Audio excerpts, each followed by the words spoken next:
beyond Friday's deadline. While the appropriations committees in the House and Senate continue bipartisan negotiations on the final 2024 funding bills. The bill extends government spending until March. In Washington, Jack Callahan, Fox News. President Biden says he will sign the spending bill before the deadline at 11:59 Friday night.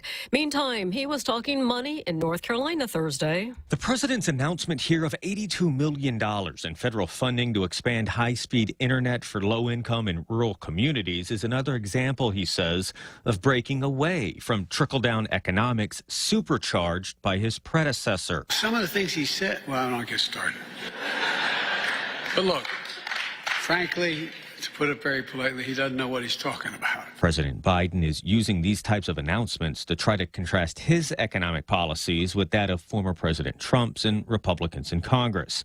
Fox's Jared Halpern. U.S. forces conducted a fifth strike against Iranian-backed Houthi rebel sites in Yemen Thursday. Pentagon Deputy Press Secretary Sabrina Singh says the U.S. is not seeking war with the militants.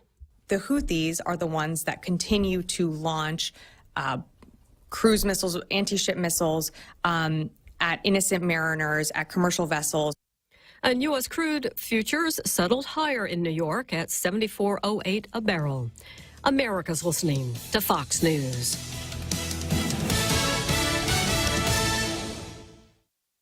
I'm Dana Perino, co-host of The Five and co-anchor of America's Newsroom. Join me for my brand new podcast, Perino on Politics. Listeners of Everything Will Be Okay will gravitate toward this podcast too. Every Monday, I'm going to talk to people I trust in politics as they tell me what they're seeing and thinking in the 2024 election cycle. As they prep me to cover the upcoming election, they'll prep you, the voters, too. Make sure you subscribe to this series on FoxNewsPodcast.com or wherever you download podcasts and leave a rating and review.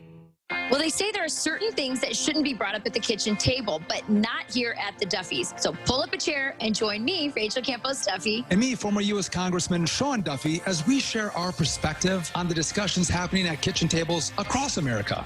New BK Melts are back at BK. Our classic melt features 2 flame-grilled Whopper Jr. patties, quarter-pound, melty American cheese, caramelized onions, and a stacker sauce on 2 slices of toasted bread. The newest Shroom and Swiss with warm sliced sautéed mushrooms, melty Swiss cheese, and royal sauce. Now available in a bacony variation made for our super fans. Top off your meal with French fries or onion rings or halfsies and a refreshing Sprite. Available for a limited time only. BK Tumon Bay, Huggunya, Micronesia Mall, and the airport. You rule.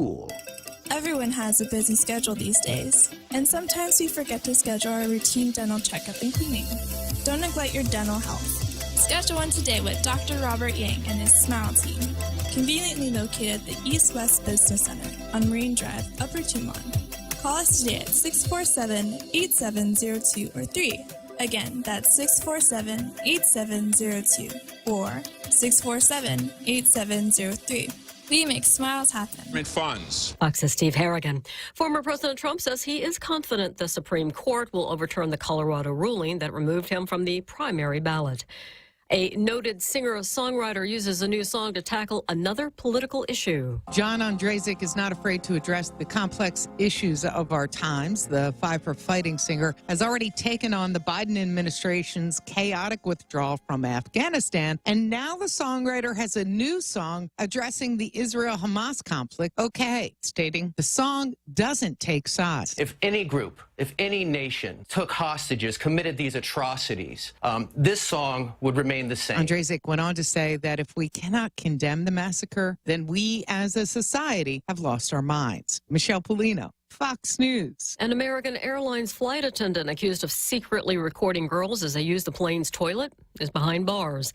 The Justice Department in Boston says Estes Carter Thompson III attempted to record a 14-year-old girl as she used the bathroom on a September 2nd flight, and that he has videos of 4 other girls, one as young as 7. I'm Carmen Roberts, and this is Fox News. Yikes! Are those expensive credit card bills arriving? Well, we can help. Bank Pacific has launched our New Year's Resolution Solution personal loan with annual percentage rates as low as 7.49%. Ready to pay off your credit cards or for whatever you want, starting at 7.49% APR. Apply in person or online at bankpacific.com and come join us. We're still celebrating.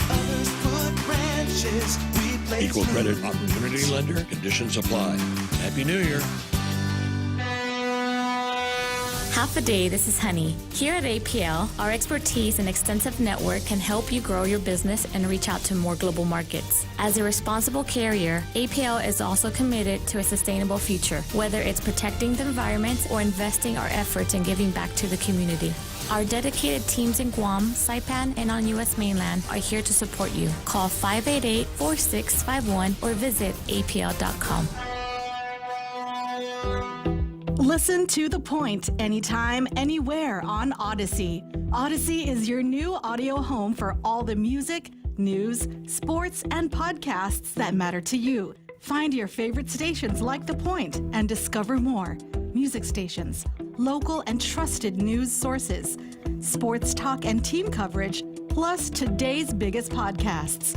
Find it all on the Odyssey app. AUDACY. Welcome to Tall Tales with Bob Klitzkie, the only show on talk radio where common sense is a lot more common. Phone lines are now open at 888-TALK. That's 888-8255. And now, The Point proudly brings you Tall Tales with Senator Bob Klitzkie. A well-regulated militia being necessary to the security of a free state, the right of the people to keep and bear arms shall not be infringed. Jose, this is the last time this week I'm going to go through that routine. I'd like to do it. In fact, I'll do it tomorrow. It just gets us back to the that old philosophical point of a tree falls in a forest and there's no one there to hear it. Is there sound? Even if there's a gun report. Yeah, even if someone fires a .22 into the air. So I'll be saying it tomorrow at 1600. I'll be respectfully reciting the Second Amendment, even though I may be all by myself. I'll hear it anyhow. Okay, so here we go, and in the last day of this week, much to our chagrin, we won't be talking with you tomorrow, but we're going to start right out with an editorial. It's something that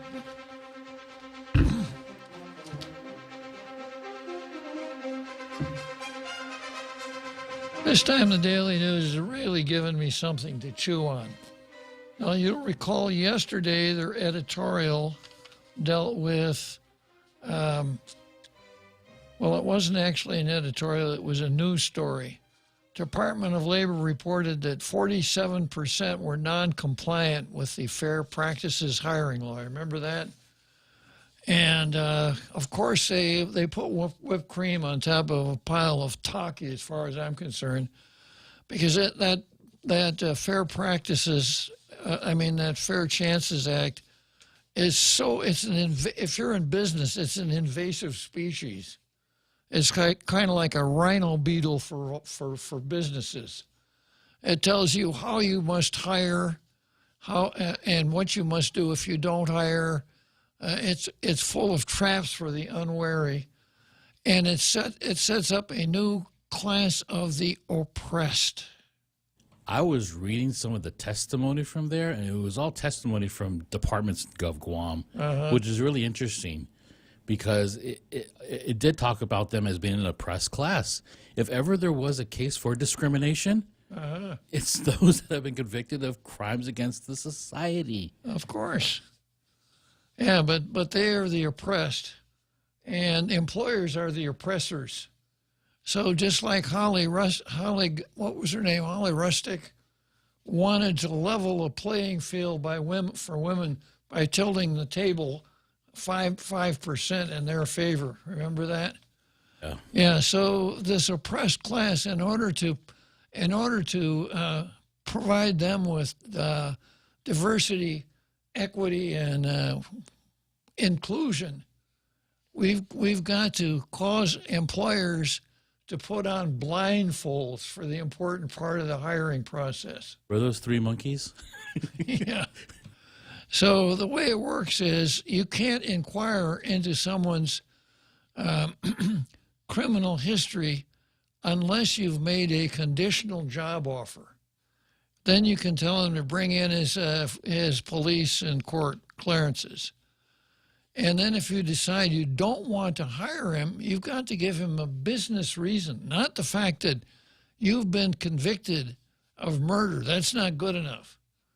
You've got to come up with a business reason, and if he doesn't like your business reason, he can appeal it to the Fair Practices Department at the Department of Labor, who will cause you to incur hours and hours of transactional costs as you dig through your files and round up every single possible piece of paper that has anything to do with how you hire people.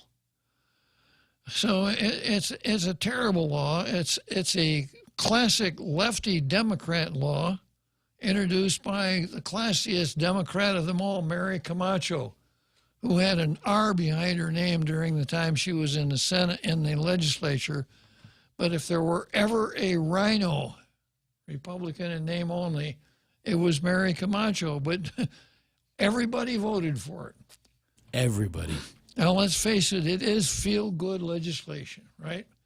What was troubling is who signed the law as well. Exactly, yeah. So it is feel-good legislation.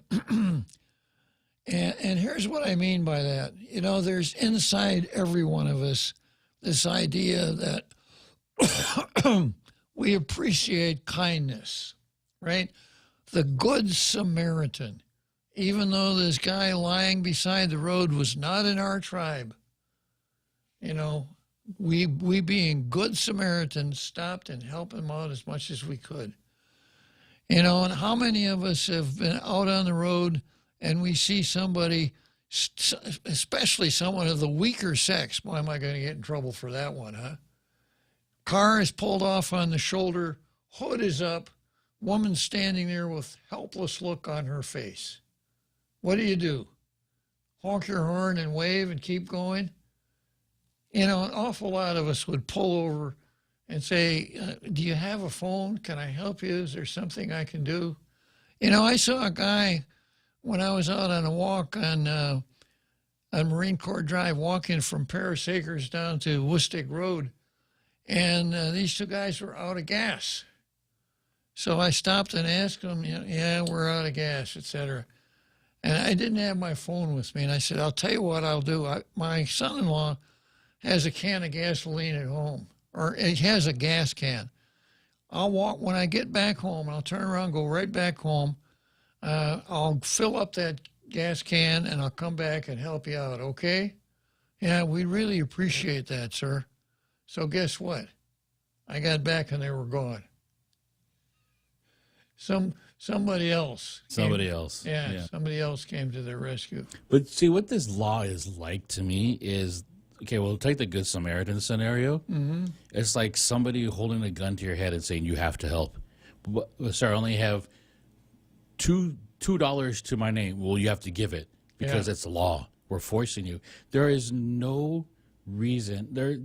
There's nothing good that comes out of forced charity or forcing someone to be good. Well, I'm examining the motives of the 15 that voted for it right now. That's what I'm concentrating on, and that's why I've gone into this idea that I think we probably all were raised that kindness is a virtue that should be cultivated, right?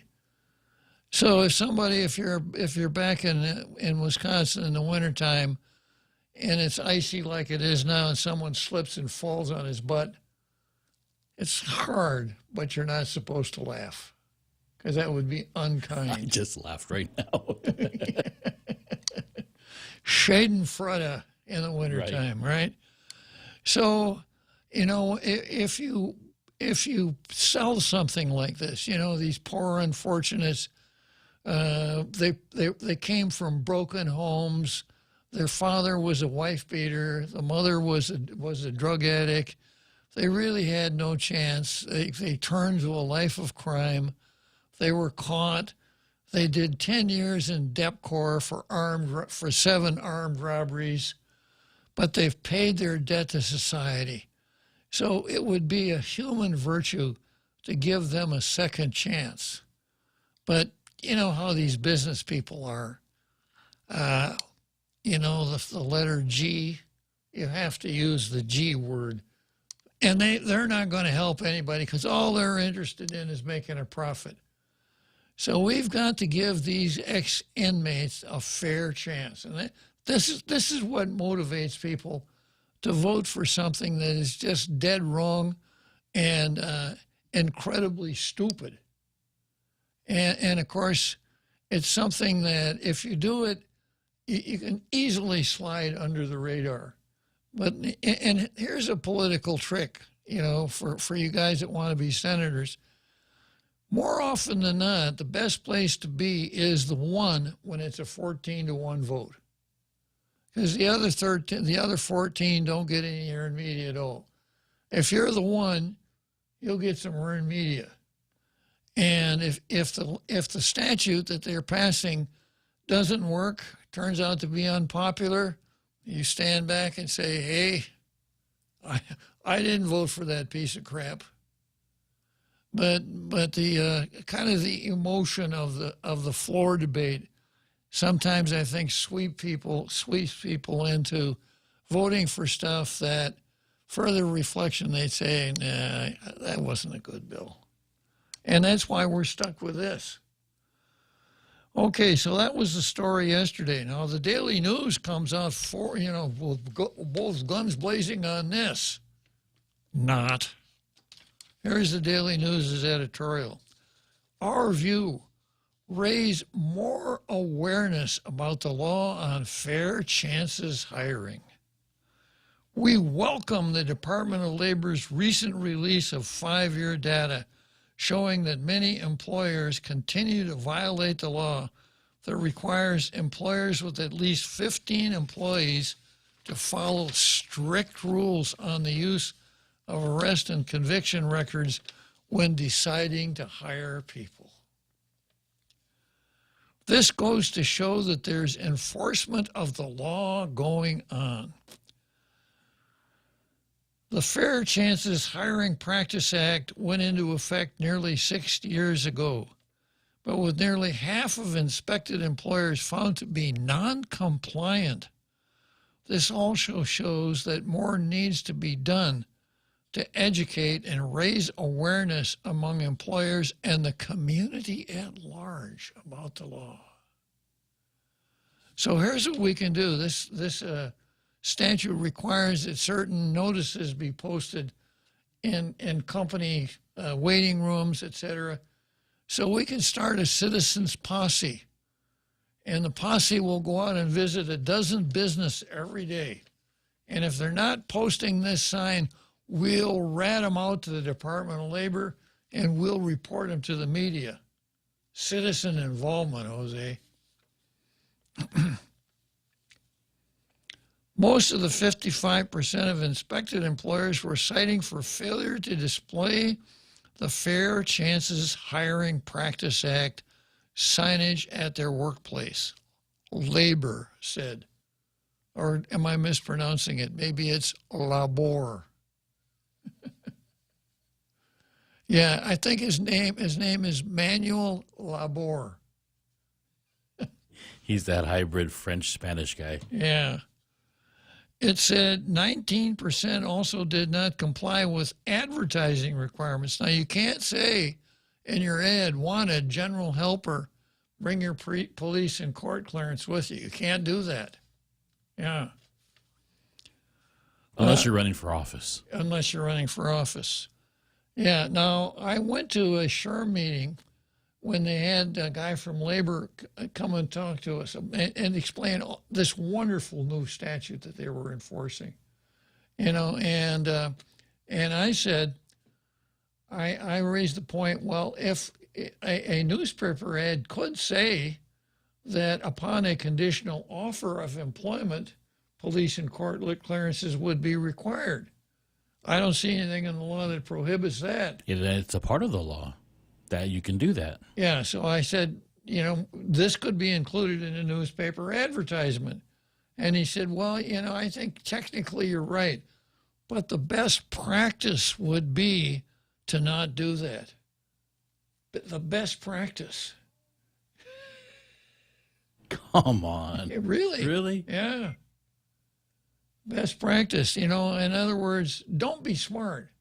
How about this? Best practice, be a little transparent about your history when you apply for a job, because they ask you for your resume. Mm-hmm.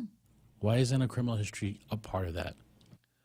Because we want to help out the oppressed. And that's part of it. See, these people are oppressed. We got to give them a second chance, right? Yeah. Okay. 18% continue to seek police and court clearances during the application process. It's against the law to ask a job applicant for their court clearance. One applicant, Siamese twins, right? Why can't you just say this? It's against the law to ask job applicants for their court or police. It's just so stupid, this third person plural thing for the singular. It's against the law to ask a job applicant for their court or police clearance before a job offer is made, because doing so may hurt their chances of getting hired. Labor Director David Del Isola said, it may hurt their... Wow, this guy's got a mind like a steel trap. I'll bet he's got an IQ of about 160 to figure. Do you think that the fact that somebody has been convicted of a crime would have an impact on someone wanting to hire him, Jose? The thought never passed my mind. No. And we should carry this a little farther. We shouldn't ask people about their education background because, some folks didn't finish high school. And if you're looking for someone, that requires something a little higher than a room temperature IQ, and you see that the applicant didn't finish high school, you might say, I don't know if he has enough G2 to do this job. I'm going to look at the other applicants. It may hurt him in getting a job, right? But that's fair. It's fair. That's fair game. It's absolutely. But not if you're a criminal. Yeah. Now, I see, and apparently this is okay. You can put in your announcement and in the hiring process must be able to lift 50 pounds. Yeah, must be able to lift 50 pounds. But what if I can't? They shouldn't ask this. They shouldn't. Yeah. That makes me feel ashamed. It does. It's embarrassing. It is. Yeah, and Del Isolo didn't go quite as far as he could have. He said, asking for the police clearance before a job offer is made because doing so may hurt their chances of getting hired, and it's going to hurt their feelings. Yeah. Now, among the law's key points, employers shall not request that a police clearance or court clearance be provided as part of an application for employment unless they have first made a conditional offer of employment. 2, employers shall not make any inquiry about or require the disclosure of an applicant's arrest record or criminal case which resulted in a dismissal, expungement, sealing, or non-conviction. Employers shall not make reference to any requirement for police or court clearance and a job advertisement. What I just said, that's not the law. That is not the law. Job posting, interview, or any other means prior to extending a conditional offer of employment. Now, here's something I didn't touch on yesterday. When you go about this employment process, there's also a transactional cost there. Because if you're going to interview, say, for 2 positions, you may wind up interviewing 15 or 20 people or more, right? I think the tendency for most employers is I want to interview everybody and then I'll choose. Very seldom does somebody come in who is such a shining star that the employer tells the secretary, Susie, cancel the rest of the interviews. I'm hiring this guy. So it saves the employer money if you have this police requirement because, You've decided, hell, high water, the creek rising, I don't care what it is, I'm not going to hire people that have been committed of crimes involving dishonesty. Now, we hear the term moral turpitude, and nobody except me knows what moral turpitude means because the words are not a clue at all. Oh, okay. But moral turpitude means a dishonest mind. Yeah. DWI is not moral turpitude. Assault. You lose your temper and you punch somebody in the nose, not moral turpitude. It's not, because there's no dishonest state of mind. Loss of temper is not dishonesty. This law is moral turpitude. This one, yeah. But theft, taking somebody else's property, forgery, and all of these other things are moral turpitude. Now, at common law, there were 5 common law crimes, and they were called malum in se. Malum meaning bad, in se, it's like in itself, right? Malum in se. And if I can remember, that would be murder, kidnap, rape, mayhem, and robbery. Mayhem. The deliberate disfiguring of somebody. Oh, okay. Biting somebody's ear off, or tearing his nose off, or taking a knife and carving something on his chest. Yeah. So those are malum in se. And then there is malum prohibitum. Things that are against the law because a legislative body, or in the common law case, the courts have determined that these things are misdemeanors. That used to be the division. Malum in se, malum prohibitum. Now, a lot of the crimes that are malum prohibitum, as an example, some forms of homicide do not involve moral turpitude. Mr. X comes home, finds his wife in bed with the mailman, grabs his gun and shoots them both. No moral turpitude there. In fact, in New Mexico, it's called the unwritten law, and it is written, and it's a defense in that capital case. Yeah, so no moral turpitude there. But, and most people aren't going to go at it with a fine-tooth comb like I am. But if I'm hiring people, that's where I start out.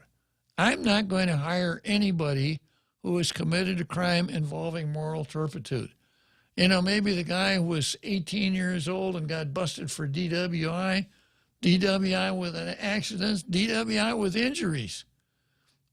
I wouldn't reject him out of hand just because of that. Stealing from his former employer, I couldn't get him out of the door fast enough. And these, to me, are rational decisions. And if you don't make rational decisions, the statute here has its own sunset provision because everybody's going to go out of business. So it's just a horrible law. And of course, it's one of those things where cancellation would be appropriate. Listen to tall tales. Bob, it's not bad enough that someone spent time in prison, but he's got to go further and make their life even more miserable. And it's not even about that. It's not. Okay. And then there's some exceptions. If federal or local law requires consideration of criminal history, then it's okay. And there are a lot of statutes like that, which requires the employer, if he doesn't have a lawyer on staff, it requires him, if he doesn't have an HR manager, he better have one because HR will keep track of all of this stuff for you.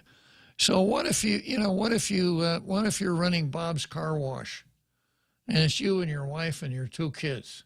You can't afford HR. You just cannot. But you don't want to hire somebody who is a known car thief to work in your car wash. But now you don't know. Yeah, now you don't know. Or maybe you do know. Maybe this guy went out and stole 4 or 5 cars, and it was almost like a running column in the newspaper. Jose X steals another car, headline, right? So you do know, but because you read it in the paper. But you can't reject him because of that. It's just a mess. You know, this is pretty amazing that this legislature, I think it was the 34th, enacted this law. They should have started first with the election, with candidate requirements, and got rid of that requirement in there too, because they could have changed that law. If it's good enough for anybody being employed, then a place where people vote for people, that should be the first place where they don't ask about your criminal record. Then, if they really want to put their money where their mouth is, that's where they should have started. And besides that, these requirements for the clearances and all that stuff, inorganic. There's a case called McCormick. Let's see, Powell versus McCormick. Adam Clayton Powell was a member of the House of Representatives, and he had a child support decree against him in New York. No, actually, he had a writ of execution against him in New York. He referred to a lady named Esther James as a bagman for the numbers racket in Manhattan. She sued him for slander and won and got a huge judgment. But at the time, there was a quirk in New York law that said you couldn't enforce a judgment on Sunday. So he spent all of his time in the Bahamas or Washington, made an occasional cameo appearance in Washington, would go up to Harlem on Sunday, right? Oh. And he, of course, he kept getting reelected, and he was reelected, and the House said, we're not going to seat this guy because he's a criminal. He sued the Speaker of the House, who at the time was McCormick, and the Supreme Court said, U.S. Constitution says to be elected to the House, you got to be a resident of the district from which you run, you got to be 25, you got to be a United States citizen. You cannot add qualifications to that. And you can understand why. You know, if I were a representative, I'd say, if you want to be elected from this district, you got to be at least 6 foot 3.5 tall, or we're not going to seat you. So they had to swear him in. But the same thing here. In order to be elected to the Guam legislature, you got to be 25. You got to be a United States citizen. You have to live on the island for the 5 years immediately preceding your election. Those are and no crimes of moral turpitude. Those 4 things. That's it. So you can't say, and a police clearance. So the police clearance actually opens them up for crimes of moral turpitude. Like who was the person who, the former president of the Rector, Matt Rector, because he didn't disclose it. They actually opened him up to that instead of anything else. So he didn't really commit anything that disallowed him from being a senator. Yes, he did. Was it the moral turpitude? It was. Well, that's what I mean. Yeah. In the organic, if you just strictly went through the Organic Act. Yeah. But because they put that in there that they have to have police clearance, they're the ones that opened it up to him. Do you see what my logic? It's a flawed logic. He somehow got a hold of a police clearance that didn't list. That didn't list and it. of course, they don't pick up what you did in East Jesus. They only pick up what you did here. Here, yeah. Yeah, and criminals are so crafty, you know, they might not commit any crimes here. So they forgot their standard when they enacted this, or when they wrote this bill. Absolutely. And passed it. Yeah. So, you know, if we want to make sure that the election process is in compliance with the Organic Act, what we do is we say filing, if you don't meet those 3 standards, is a 3rd-degree felony. Scare the hell out of people. And if we catch them, anybody, prosecute them. That's the way to do it. Not evade the or not add to the Organic Act requirements, with what I consider to be silly requirements. Now, when I ran, of course, I knew this, and I mulled over the possibility maybe I should challenge this because I don't want to do this. It's wrong. But, you know, you got to get elected. So that might not be the best way to start out your campaign by suing the election commission because you don't want to comply with their silly rules. Same thing with this signing for a candidate's packet. That's just something they made up. I don't even understand that either. Yeah. That's that's another way to prohibit candidates from running. It is. So why are you going to sign up? Or why do you have to tell people that you're going to run? Yeah. Until you've sent that packet in, that's when they should know. After you've made your conditional offer Exactly. of candidacy. Exactly. Yeah. So I don't use common sense very often, Jose, but back in Wisconsin, we used to talk about horse sense. This is just a complete lack of horse sense behind statutes like this, and leave it to our daily paper, you know, to pick it up and embrace it. But you know what? This is a part of a bigger picture.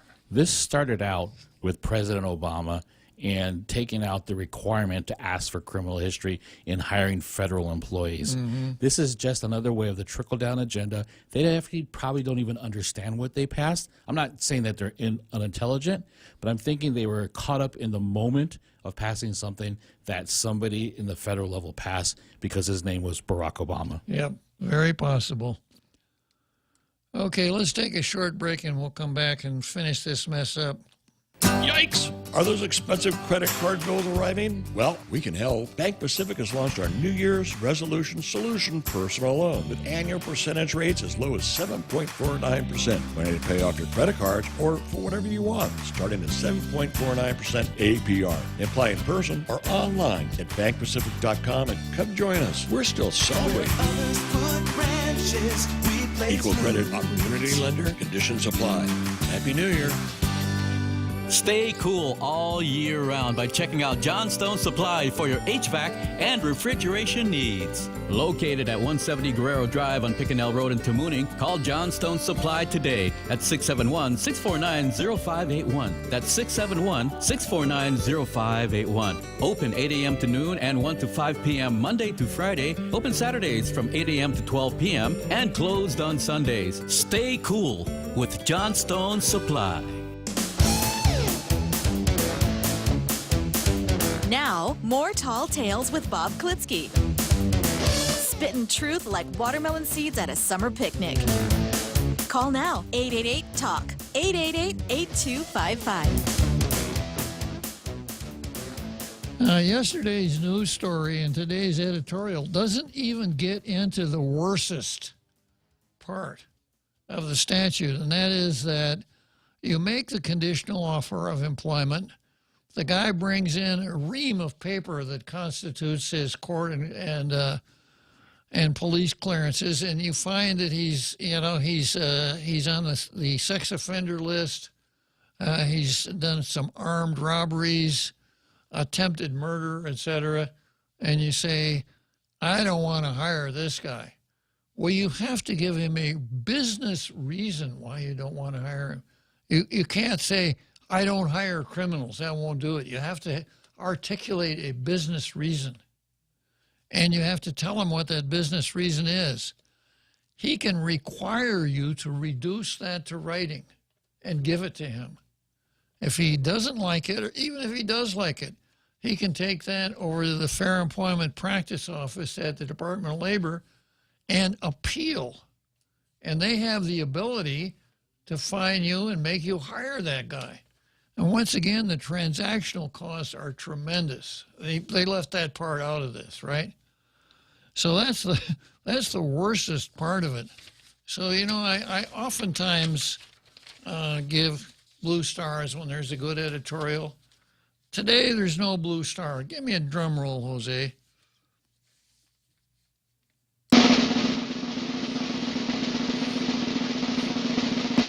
There it is. F. Maybe I'll write it down in the bottom. F. You got an F today, Daily News. as bad an editorial, I think, as I've ever seen, you know, in endorsing foolishness. Does Guam have the law, I forget what they call it, where you can fire somebody for no reason privately? Employment at will. At will. Yeah. At will? Yeah. So would a workaround be you hire them and then fire them the next day? I thought of that. You know, you say, okay, I'm going to hire you. Report to work at 8 o'clock tomorrow morning. The guy comes in at 30 seconds after 8. You say, you weren't on time. I don't think you can work here anymore. Is that the reason you're firing me? No, I'm not. That's not the reason. I'm just firing you because I'm firing you. Goodbye. Get out of here. You're an at-will employee. Yeah. Now, clever lawyers, of course, is that a redundancy? You know, there's such a thing as a constructive termination. There are cases where employees have resigned, and ordinarily if you resign, you forfeit whatever appellate rights you have, right? But there is law on point that the employer made you so miserable that he almost forced you to resign. And if that's the case, then it's actually a constructive termination, and the law would treat you as though you'd been wrongfully terminated. So I suppose some clever lawyer would advance that he was an employee, but you just did that to get around the Fair Employment. So you subverted the intent of the law. It's just better not to clog the law up with stuff like this in the beginning. Now, I haven't looked at the testimony for quite a while, but did any employers testify, Jose? I don't remember. They were invited. I saw an invite for the Chamber of Commerce. I don't remember if the Hotel Restaurant Association was asked. I'm going to go through because the committee report, I didn't read the transcripts, but I did see the invitations that were sent out and some of the letters that were provided as testimonies, but not the transcript of the hearings itself. Yeah, well, if you have time, let's pick this up. I don't want to let this go. I would like to see somebody introduce a bill to just repeal this whole I honestly am racking my brain trying to remember this going through. This is back in 2018. Yeah. And I don't recall anybody submitting any evidence against it. And so maybe it was one of those quick things that they really didn't talk about. I think it was. You know, this is one of those where you vote with your head most of the time, but sometimes you have to vote with your heart. And this was a heartfelt bill, you know, that let's give people a second chance. They probably have families to feed. And there is no problem with second chance. That's an awesome thing. But not when it's forced upon the employers. And in this manner, it's a false charitable movement, and it really helps nobody at all. Yeah, and it's kind of like what the national government has done to us with their foreign policy choice. The legislature has made an equity choice that they don't pick up the check for. They force it on employers. Exactly. Yeah. Okay, now let's take another break here, and we'll go to the card. Half a day. Alex Dimapon here from Security Title. Title reports, escrow forms, signatures, statements, and title insurance. When it comes to buying, selling, or refinancing your property, we do it all for you. At Security Title, we enjoy watching your dreams come true and being the ones to make sure it happens just as you planned. Call the professionals at Security Title. We are here to help. Expensive credit card bills arriving? Well, we can help. Bank Pacific has launched our New Year's Resolution Solution personal loan with annual percentage rates as low as 7.49%. Money to pay off your credit cards or for whatever you want, starting at 7.49% APR. Apply in person or online at bankpacific.com and come join us. We're still celebrating. Equal credit opportunity lender. Conditions apply. Happy New Year.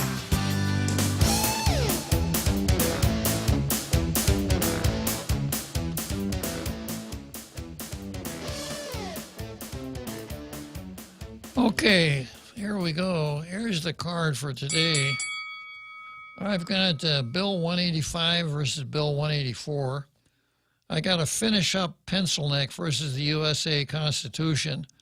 I've got McNinch versus the legislature, Jay Areola versus Doug, Ishioka versus Ponzi, the Secretary of Defense versus the United States military, Donna versus Doug. I got to get signed into Facebook here, Jose.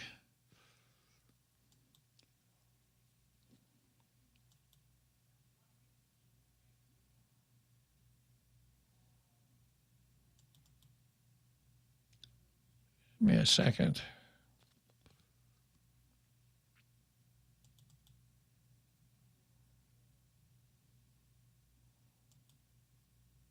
Very interested in the Secretary of Defense versus U.S. military story, only because I'm interested in how they're getting away with defending what he did or what he didn't do. It's not what he did, Jose. It's what he didn't do. It's what he didn't do. Yeah. And, of course, he's a recipient of systemic racism in the sense that we can't criticize him. No. He's part of the oppressed class. He is. Yeah. Okay, I got Bunker Mano, straight from the panhandle of Idaho. And Jefe Te Amo Grazie. And Rico Brancaflor, Jerome McDonald. He's somewhere in the States, too, isn't he? Yes, he is California, I believe. California, Jerome McDonald. And let's see. Bunker, Bonnie, Old Faithful Bonnie Suba. Harvey Egna, Guam police and court clearances are limited value anyway. I can have a felony record a mile long in Wyoming, but my Guam reports will be clean. Of course. Ask Matt Rector. Yeah. And then we've got Brennan Fausto, Let's Go Tailgaters and Veteran Warfighters. And let's see who else here.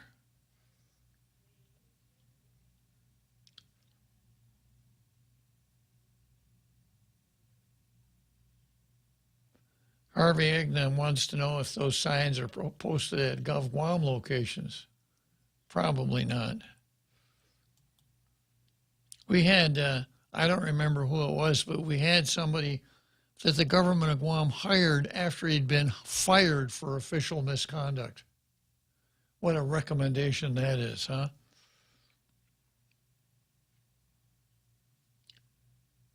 And we got Donna Mila Martinez on board today, Jose. She sounds familiar. Yeah. I mean, familiar. Very good. Give yourself a... There you go. Okay, so we're going to start out, of course, with systemic racism that's brought to us by none other than Jeff's Pirates Cove. Let's see a picture of Jeff. Cannot do that today. Oh, we can't. That was part of the... yeah. So we lost our videos, the Hope Cristobal show, the Lou Leon Guerrero show, our Jeff's Pirates Cove, stuff like that. And this all is a collateral damage from the load shedding that I explained before. Every time we lose power and go on generator power, it really puts a strain on the high-tech digital equipment we have here. And then we go from generator power back to island power, same thing. The equipment doesn't handle it very well. So when we do it all the time, it's cumulative. The first time we lose a couple of devices, next two times, same two, and then the next one, an additional one, and so on. But systemic racism, it depends on what color you see when you look at that platter of rice. 99.999% of humans see the color orange. Cecile Chargaloff and the editor of the lifestyle page at the Daily News see red, both in both contexts, red rice and red standing for anger. They were red with rage that anyone would tell them that their rice was not red. How dare you? So it's a classic case of the narrative saying that rice is red, and if you can't see that it's red, keep your mouth shut. Paul Zerzan found out Paul wrote a letter to the editor saying it ain't orange. I mean, it ain't red, it's orange. I got a nasty letter, note published in the paper from one Cecile Chargoloff and from the lifestyle editor. Leave our red rice alone. And then they canceled Paul. They won't let him write letters to the editor anymore, which is a loss for all of us because Paul is a really interesting thinker. And he always comes up with really interesting ideas. Talk about thinking outside the box, you know. He not only thinks outside the box, he thinks outside the circle, the triangle, the trapezoid, any other shape you can come up with. The rice pot. The rice pot, yeah. Okay, so Bill 185 versus Bill 184. I'm going to come back to Moneca at the end of the show if I still have time. But you know what the drill is on Moneca, the false equivalence between what Hamas did on October 6th and what the American administration has done and its administration of Guam. So Bill 184 is the governor's law saying that the new medical complex should be built out in, I can't remember the name, it's out on Route 15 in the Barragata, how can it be Barragata? Out in Magilo somewhere. What was the word for red or? Agaga. Agaga is what they're calling it, right? Yeah. Yeah, Agaga. So she lost out on the Eagles Field thing, which she just bit it and gritted her teeth on that no matter what. She lost out on that, which, you know, made a certain amount of sense to an objective viewer. If you took out the straw man called the original landowners. That was the argument they used against Eagles Field, and there were much better arguments. Yeah. To be made. Yeah. So it made a certain amount of sense. But building up north on Route 15 makes no sense whatsoever. It's an unimproved, narrow road. It's not in a population center. The infrastructure necessary to build a hospital isn't there. It's just not a good place at all. We know that Sapun Point can handle a hospital because we've had one there before. And the governor said, well, there's not enough room. And there's not enough room if you want to build a hospital that's half the size of the island, which is what she wants to do. She wants to have a complex. I suppose part of she wants to put mental health in there, a pharmacy, Veterans Administration, a hospital. Let's see, what else? Public health has to go in there. The gubernatorial library. You know, the initial gubernatorial library, after someone leaves the presidency, they always build a nice library for him. I don't even know if that's sarcasm or not, because I wouldn't put it past. No, that's true. I don't know I don't know if it's sarcasm or not either. Sometimes you think you're being sarcastic. Yeah. And you pick up the paper the next day, and there it is. There it is. Yeah, the Lulian Guerrero Gubernatorial Library. Pictures of Lou and her family and all of her momentous accomplishments. And that has to be in the complex too, Jose. I don't know why we didn't build it. Yeah. And that would be a good reason. Even if we don't need a hospital, we certainly need that library. So she introduced Bill 184, and then I think it was Won't that introduced Bill 185, who says... Barnett. It was a malfunction, yeah. They introduced a bill that said, no, we got to build it into Mooning. And then I understand there was a amendment in committee that said not only to Mooning, but Sapun Point, which makes a whole lot of sense to me. Now, it's going to be really interesting. This will be a real test for the speaker, Therese Tetlahi, to demonstrate her skill at presiding over what's going to be a complicated procedure. Because, first of all, you got to decide which one's going to come on first. And you know, those who really who indulge in game theory. Left field. Yeah. Those who indulge in game theory, like the prisoner's dilemma. You familiar with the prisoner's dilemma, Jose? Prisoner's dilemma, two guys have been caught red-handed committing a crime, and they're both in detention. They cannot communicate with one another. And the prosecutor comes along, and here's how it goes. The case is not strong, so if neither one rats the other one out, they're going to get off, they're going to be found not guilty. But they don't know that, of course. Okay, if one rats the other out, the rat-e gets 3 years, and the rat-or gets 1 year. If they both rat each other out, they both get 3 years, right? The prisoner's dilemma, game theory. So in order for the prisoner, either one of the prisoners to decide, what am I going to do? Now, of course, person's own self-interest is probably going to say, I'm going to rat that guy out. But a little deeper thought, maybe it wouldn't be the right thing to do, but they can't communicate. So this is a classic example of game theory. Nice. I didn't know there was a name to it. You see it all the time in procedural shows. We have your partner in the other room and he's telling everything. Yeah. But almost everything.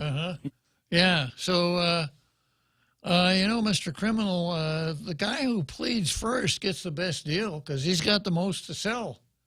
And we're giving you a break. We're talking to you before we talk to Mr. Y over there. So what do you want to tell us? I don't want to tell you nothing. Well, okay.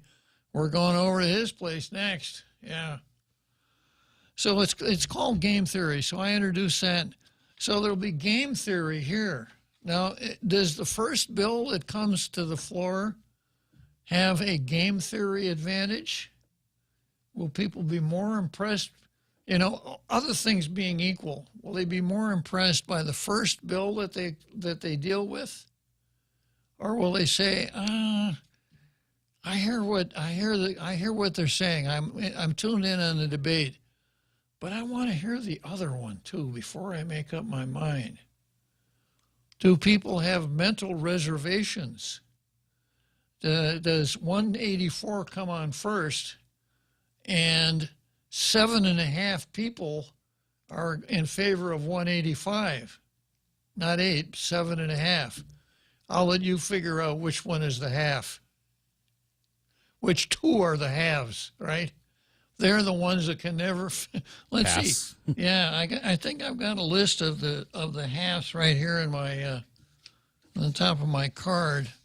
Yeah, that would be Paris, Shelton, and Tello, who are so out of it, such a lack of engagement that when a bill goes to third reading and the roll call vote begins, they haven't decided yet, so they have to pass. Have a little bit more time to think about it. So Paris, Shelton, and Tello, two of those three are the halves and the 7.5. So with the 7.5, if 184 comes on first, with the 7.5 that favor 185 say, I'm going to keep my powder dry. I'm not going to commit to anything. I'm going to work on my listening skills, which you all should do right after we come back from the big halftime show.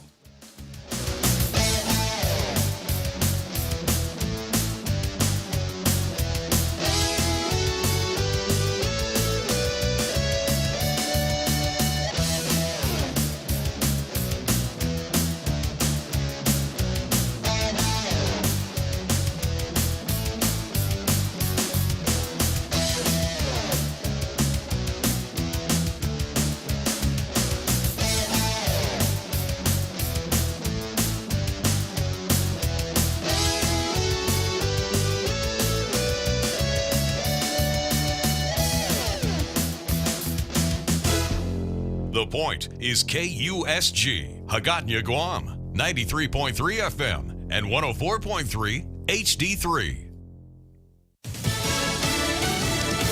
Bracing for the next massive snowstorms. I'm Carmen Roberts, Fox News. More than 100 million Americans in parts of the Midwest and Northeast are about to get hit by not one, but two winter storms. Philadelphia's city manager Adam Teal with this warning. If you look at the forecast maps, it looks like we are the bullseye. For this event, we're expecting 5 to 6 inches of snow. New Jersey Governor Murphy extending the state of emergency for his state as the Friday storms approach. Now, the storms this week have been deadly, with more than 40 people dying in accidents and the cold. In the frozen north of New Hampshire, the GOP primary is just 4 days away. The weekend is expected to be full of last-minute appearances by the candidates and their surrogates, with some, like Haley, hoping to turn independent voters into supporters. Florida Governor Ron DeSantis is shifting much of his campaign's resources away from New Hampshire just days before the primary, putting them instead in South Carolina. That's Nikki Haley's home state, and its primary is in a little more than a month. Tanya J. Powers, Fox News. Congress avoids a government shutdown this weekend by passing a short-term spending bill on Thursday. On this vote, the yeas are 77, the nays are 18. The 60-vote threshold having been achieved, the bill is passed. President Biden says he will sign the bill, which puts off a potential government shutdown until March. The U.S. military carries out a fifth series of attacks on Houthi rebel sites in Yemen as the Iranian-backed group refuses to stop attacking ships in the Red Sea. Republican Congressman Michael Waltz. My fear between now and November is they're only going to accelerate because they see this as a moment of opportunity. Waltz bashing President Biden's foreign policy as making the U.S. look weak. America's listening to Fox News. Yikes! Are those expensive credit card bills arriving? Well, we can help. Bank Pacific has launched our New Year's Resolution Solution personal loan with annual percentage rates as low as 7.49%. Ready to pay off your credit cards or for whatever you want, starting at 7.49% APR. Apply in person or online at bankpacific.com and come join us. We're still celebrating. Equal credit opportunity lender. Conditions apply. Happy New Year.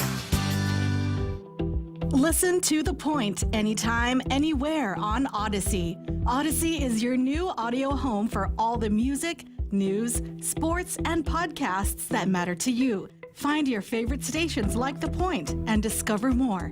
Music stations, local and trusted news sources, sports talk and team coverage, plus today's biggest podcasts.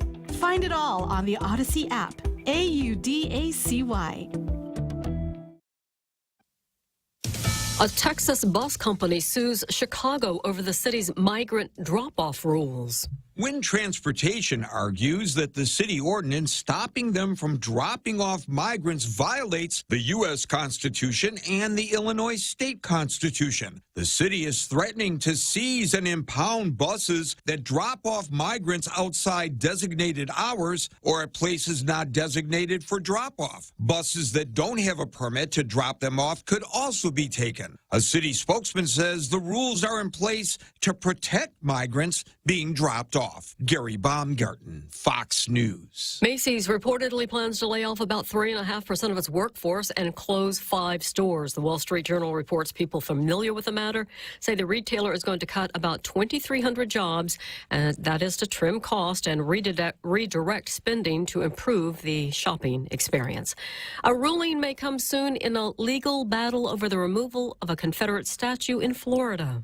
A circuit court judge in Escambia County is expected to rule on whether to dismiss a lawsuit challenging the removal of a Confederate monument in downtown Pensacola. The Pensacola City Council voting in 2020 to remove it. Several organizations, including the Ladies Memorial Association, suing in state court, citing its historical value. The city arguing the case should be dismissed, noting the decision to remove it is protected by First Amendment rights, moving it to federal courts. A judge previously denying a motion to hold the city in contempt for removing the monument, but a federal appeals court ruling the case should have stayed in state courts, sending it back. Kristen Goodwin, Fox News. And 2 Madonna fans in New York City are suing the singer for starting her December concert in Brooklyn late. They're upset that Madonna took to the stage 2 hours late, ending the show at 1 a.m. That's a problem because they had to be at work early the next day. I'm Carmen Roberts, and this is Fox News. Half a day. Alex Dimapon here from Security Title. Title reports, escrow forms, signatures, statements, and title insurance. When it comes to buying, selling, or refinancing your property, we do it all for you. At Security Title, we enjoy watching your dreams come true and being the ones to make sure it happens just as you planned. Call the professionals at Security Title. We are here to help.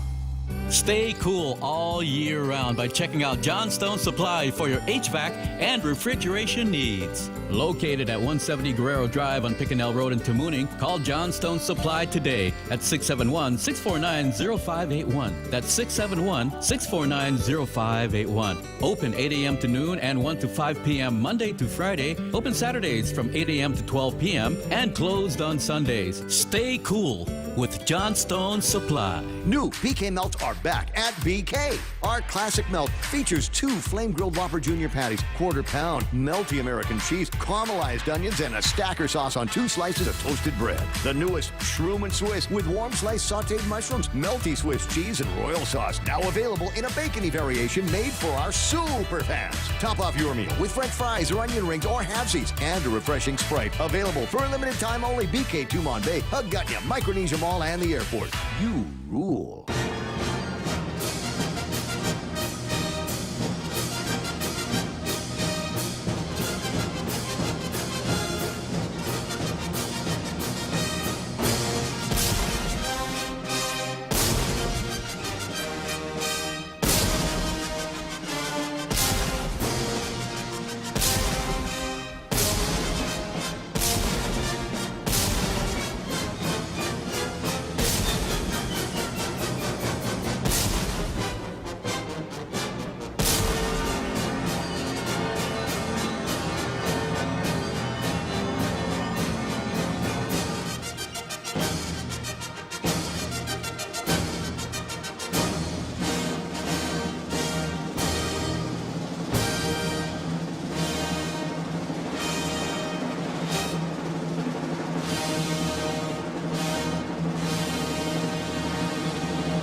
So Gonna do the Rogues Gallery either. no Rogues Gallery Definitely today will have either, it huh? on Monday. Okay, well, Monday we'll have all this stuff working, I'm sure. Okay, I left off with Bill 185 versus Bill 184, and I explained what game theory, the meaning of game theory.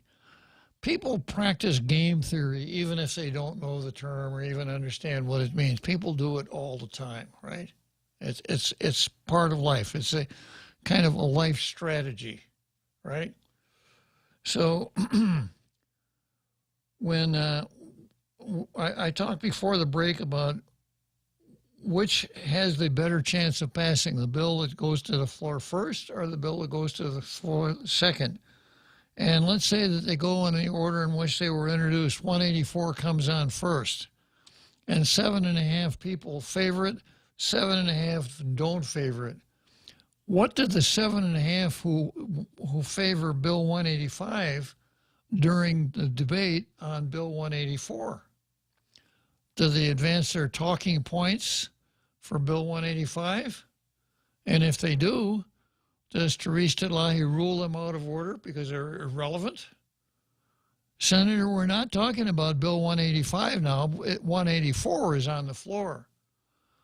Point of personal privilege, man. You don't have a point of personal privilege. Sit down and shut up. Yeah. Or do they convert their arguments in favor of 185 into negative points on 184? And the people who are in favor of 184, that's the governor's bill, and not 185, do they try to make as many snide remarks as they can sneak in about 185 as they're advocating Bill 184? And Therese, of course, has to sort all of this stuff out. What if, when they go to third reading, let's say they both get to third reading, and one of them may not make it to third reading. That may be the test, because you have to have 8 votes to get it to third reading. So that may be the telling event. So, we listen to 184 and there are 8 votes to send it to third reading, does it even make sense to start the debate on 185 or turn it around? We entertained Bill 184, sent to third reading. 185 is next on the agenda. Will somebody stand up and say, Madam Speaker, I move that we send 185 to the inactive file? It's moot because we've sent 184 to third reading. And some other parliamentary wizard stands up and says, that doesn't make it moot. It's possible if we send it to third reading that both bills could pass. Well, then what happens then? Well, the rule is that the latter in time prevails. The last expression of the sovereign will would control. So does that mean they both pass, they're both enrolled, they're both sent to the governor? The governor gets out her pen and signs 184 right away. And then she vetoes 185? Really puts the governor in what used to be called the catbird seat, doesn't it? Yeah. So there's a lot to think about here. It should be a very interesting show. And I'm going to lay a special prize for anybody that does the passing trick on this. If you do the passing thing, I'm going to Maneka flourish you for the rest of the time you're in the legislature. Every day we'll talk about your stupidity. There's a quote from a movie that fictionalized Billy the Kid, and the quote is, "I'll make you famous." There you go. There you go. So we got to watch this one very closely. Now, I see no reason whatsoever to build out in the boonies. None at all. I see good reason for building on the old hospital site in Tamuning. How much room you have depends on the architectural plan that you have to build a building. We've seen, and everybody and his brother is an expert on this, telling you what the capacity for this hospital is, how large a footprint it has, how many floors it has, etc. GMH was 6 floors. So obviously we can go that high, right? And then there's this, it's an earthquake zone. Well, if that's the case, if it's that hazardous, we should have ambulances up to the hospital right now and be moving those people to a safe part of the island, because an earthquake could happen tomorrow morning. It won't. It can't. But it's just another pretext. And then there's that plan for that Chamorro something or other. They've actually let one of those Chamorro groups dump waste on the old hospital site. So I suppose that'll be part. We can't evict them, But, and then if it's not enough real property, we do have the power of eminent domain, and we can take some more real property. But this is not a business as usual thing. This is, the phrase life and death matter is trite and it's overused, but it's absolutely appropriate here. And I suppose smart people could go in and tell us how many people lost their lives who would have lived had we had a really first-class hospital. I suspect that there'd be more than a handful. And it's not going to stop because we want to build a new hospital. That won't make any difference at all. And almost every day it's a new horror story from the hospital. The waterfall at the hospital, the greening of the hospital. We put a lot of emphasis on green nowadays, the Green Party, et cetera. Well, the hospital is green because a lot of that mold is green. But they've used the terminology of the mainstream media to say it's only mostly toxic. I mean, it's mostly not toxic. Yeah. It's not that bad. Yeah, like mostly nonviolent. Okay, so we're going to watch this one very closely. Going on to Pencil Neck. also known as Adam Schiff. By the way, Jose, Adam Schiff was out here, I think, during the 27th legislature. There was a Codell. He came out here, and I had a chance to shake and howdy with him. Did you wash your hands? I did. After? I did.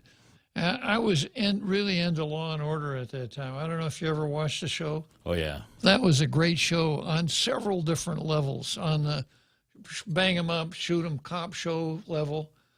But McCoy, you know, the guy who did the writing for McCoy really understood the profession, ethical dilemmas, and the character development of McCoy was superb. You kind of knew, you know, if McCoy did something outrageous, you didn't think it was a deus ex machina. You figure that's the way he is. McCoy, in order to get what he has decided is the correct result, will get as close to that ethical line as he possibly can.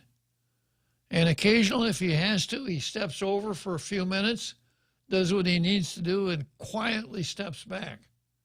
So I really enjoyed that part of the show. Very, very interesting. But do you remember who the prosecutor, who the district attorney was in Law and Order? No. He was patterned after a real man named Robert Morgenthau, who was the district attorney for New York for over 30 years. He was legendary. Probably as good of a district attorney as you'd ever find. So a guy named Stephen, come back to me in a minute, had the role of the Robert Morgenthau character, who in that show was named Adam Schiff. Yeah. To be named after the senator? Adam Schiff. And I asked Pencilneck, I said, hey, Pencilneck, you watch Law and Order? Oh, yeah, I watch it all the time. Why do you think the creators of that show named the district attorney Adam Schiff? He said, they were just looking for a nice-sounding Jewish name, and they picked mine. They didn't use Adam Schmaltz. Do you remember who came after Adam Schiff? No. Oh, Fred Thompson. Oh, okay. Yeah, Fred Thompson. He was a senator from Tennessee once upon a time. Yep. So I went to the Republican. I was a delegate from Guam to the Republican National Convention. He was a presidential candidate as well. He was a presidential candidate. He was on the floor of the Republican National Convention in 2004. And I had a chance to shake and howdy with him. Nice. I really liked him. Yeah. If I was not here on Guam, I would have voted for him. So I said, you know, Senator Thompson, I'm one of your fans, and boy, I really wish you were the chief prosecutor on the island of Guam. And he said, well, you know, sometimes I kind of feel that way myself. Nice. Yeah. A real down-to-earth, folksy kind of guy, old Fred, right?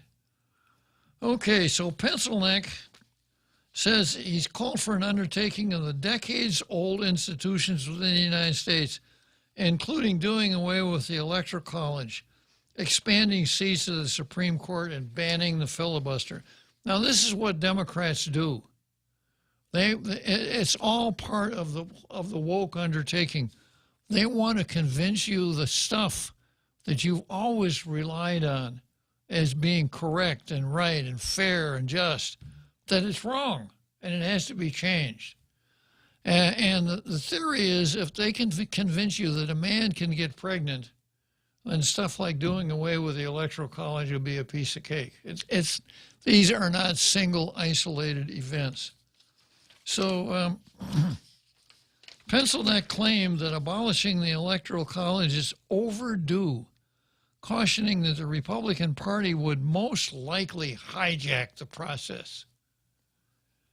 Telling late-night host Bill Maher, Schiff explained that he would prefer to use discrete amendments to the Constitution that would overturn such controversial money and politics Supreme Court rulings as Citizens United, I think we're better off focusing on discrete amendments to the Constitution to overturn Citizens United and make sure we can have elections untampered or uninfluenced by excessive expenditures and dark money.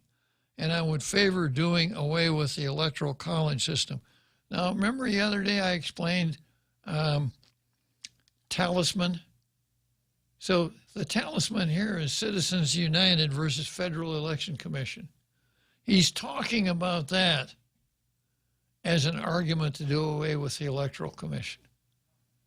Because most people don't have enough understanding of the Electoral Commission that they feel one way or another.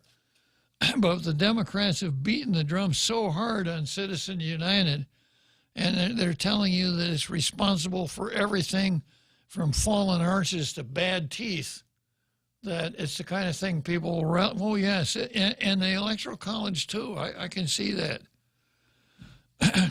And then we get to the real punchline here. According to a 2019 study from researchers at the University of Texas at Austin, Republican presidential candidates are expected to win 65% of future elections due to the Electoral College system being set up in favor of their party's voting base. So obviously, we got to change the Constitution. That can't possibly be right. Now, what they're referring to is this. I got into this yesterday. Every state has a minimum of 3 electors, 2 for each senator, 1 for each rep. So the smaller the state, the greater its proportional representation in the electoral colleges. California, with almost 40 million people, has 39 electors. Wyoming, with about 500,000, has 3. Wyoming gets more than California on a per capita basis. So the Democrats, of course, are concentrated on the coasts. You know, the so-called Acela corridor. From the Acela train runs from Boston. That's an Amtrak train, runs from Boston to Washington, and that area is called the Acela corridor, and that's where the Democrats are, right? Yeah, and a couple of other islands like Chicago, Denver, and Austin, Texas. Austin, Texas should be expelled from Texas. It doesn't fit. Oh.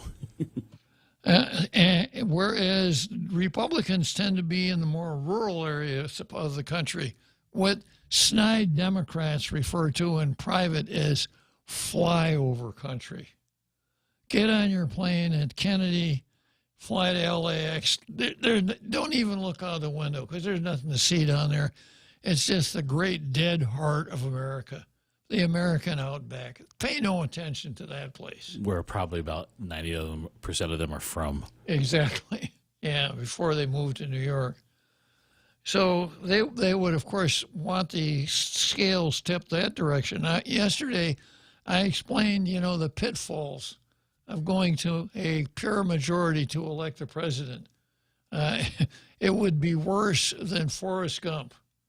It would not be like a box of chocolates, because everything in a box of chocolates is edible. If you had this majority thing, which basically disenfranchises the folks in the flyover states, you'd have New York and the Acela corridor electing your presidents. Now, how much time do you think the candidates would spend campaigning in Wyoming? 0. Yeah, you'd never see them. You'd never see them. So that is a terrible idea, and I explained the foundation of the Electoral College, the original design, why the founders came up with it, and of course the left also debunks all the founders. They were a bunch of rascals, rapscallions, out-of-town Jaspers in pinchback suits, slave holders. So everything they did is subject to, should be tossed in the trash can. These guys, George Washington, Tom Jefferson, who do they think they're kidding, right? We got to get rid of them and get rid of these old-fashioned ideas like the Electoral College. Another one that they want to do away with is the way our Senate is set up, because Wyoming has the same number of senators as California does.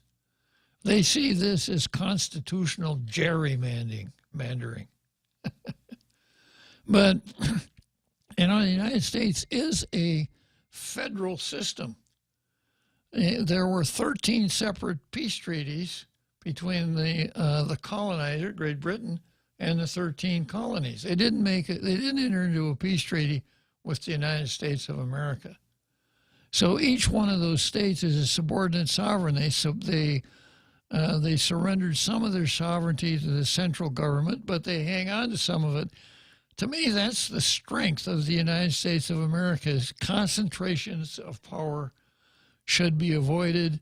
Subsidiarity should be embraced. Subsidiarity means make ratchet decisions as much as possible to the lowest level that's capable of making them. So a decision, and I made this case with some of the Delavan debaters. I live in Elkhorn, and I said, I trust the city council of Delavan more than I trust the United States Congress. I'm not even from Delavan. William Buckley said he would rather have the first 100 names in the Manhattan telephone book run the country than all of the faculty at Harvard. And I understand that thought process. So we started out with the idea that the police powers were the province of the state. And the things in Article 1, Section 8, let me just read some of them off here. We'll take a short break and come back to Article 1, Section 8, Jose.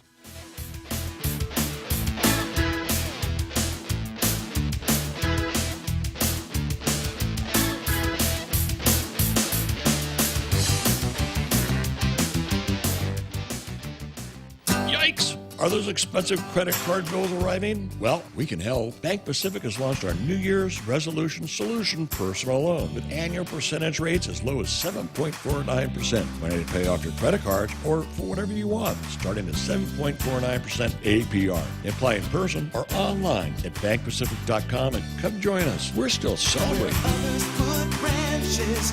Equal credit opportunity lender. Conditions apply. Happy New Year. Wow, nice smile. So perfect and all. Thanks. I owe it all to Dr. Robert Yang and his smile team. They do wonders for a healthy, happy mouth. Got teeth? Don't wait until they hurt. Schedule your routine checkup and cleaning with Dr. Yang and his smile team. Suite 119 in the East West Business Center, Upper Tumon. Call 647-8702 or 3. The best thing that happened to teeth since toothpaste. Dr. Yang and his smile team. They make smiles happen.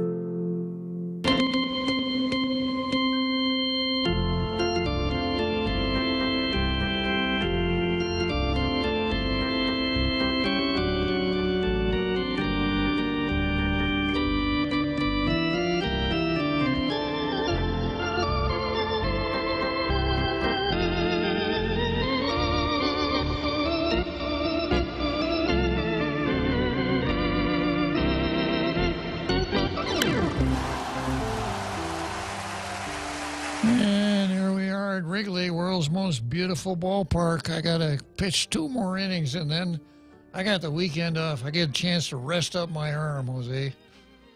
Okay, Article 1, Section 8 starts out like this. Congress shall have the power to. And there are 17 substantive paragraphs that list the powers of Congress, which means the power of the national or federal government. The 18th paragraph is the so-called elastic clause. The first paragraph deals with collecting taxes and paying debts. The second paragraph says Congress shall have the power to borrow money on the credit of the United States. 3, to regulate commerce with foreign nations among the several states and with the Indian tribes. Going on, to establish a uniform rule of naturalization and bankruptcies. 5, to coin money, regulate the value thereof, and a foreign coin, and fix the standard weights and measures. 8 goes on to punishing counterfeits. 7, to establish post offices and post roads. 8, to promote the progress of science, etc. And this gets into copyrights, patents, etc. 9, to constitute tribunals inferior to the Supreme Court. 10, to define and punish piracies.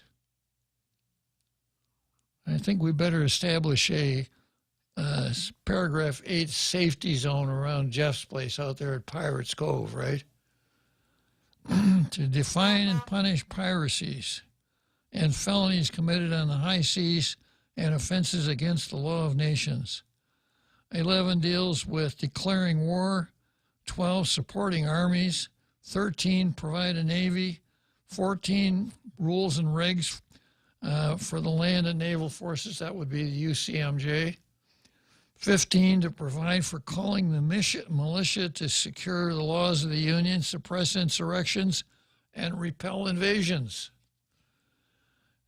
17, to provide for organizing and arming and disciplining in militia.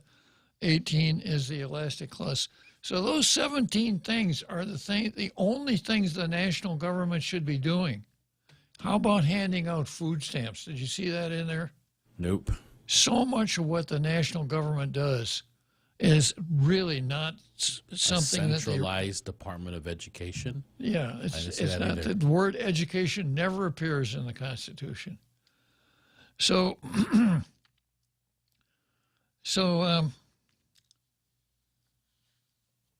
we have the system of federalism, and the police powers, that's the regulation of conduct, manners, morals, etc. Police powers doesn't deal with the cops. But as an example, you're drunk driving. Well, that's not a good example either.